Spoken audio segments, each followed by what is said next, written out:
Mislim, bazirani smo na igračima iz našeg podzemlja, znači iz samog Cetinske krajine.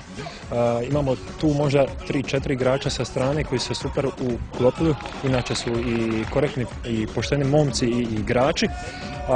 Nama je prioritet bio ostati u ligi i nadam se da, mislim, egal je cijela liga. Najviše se možda financijski i nešto malo bodovno odmiče što je pokazao Split do sada. Ovo ostalo sve, vidite i sami, mala je razlika, ne znam, od 11. Uključujući s ovim kolom do nas koji smo na 7. mjestu bila je 5 bodova razlika, a od 7. do 2. je 6, znači cijela liga je egal, jedan drugom. Možda se jedino Moslavina i Segasta odvajaju, ostalo je sve svakoga može dobiti.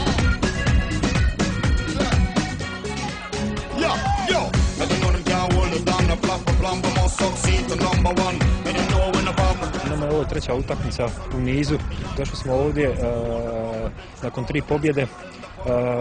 Nismo imali šta izgubiti, poznavali smo od ranije da je Lučko jedna solidna i dobra momčad, što se ispostavilo od samog početka.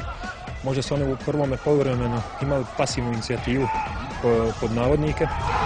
Primili smo gol iz jednog udarca od možda sa 25 metara, nije se baš dobro možda izašao u tu loptu, a kasnije smo pokazali da smo i mi solidna momčad i da imamo svoje potencijala za daljnji napredak u prvenstvu.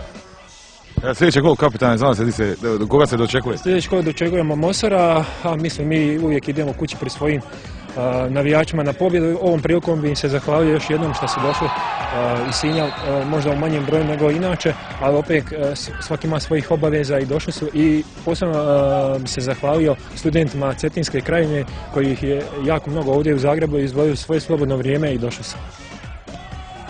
Lučko danas nije imao previše što izgubiti, na kraju se dogodilo to što je završilo 2-2. Je li Lučko može plakati za izgubljenim bodovima? Pa ja mislim da možemo plakati iako nismo pokazali baš sve što možemo.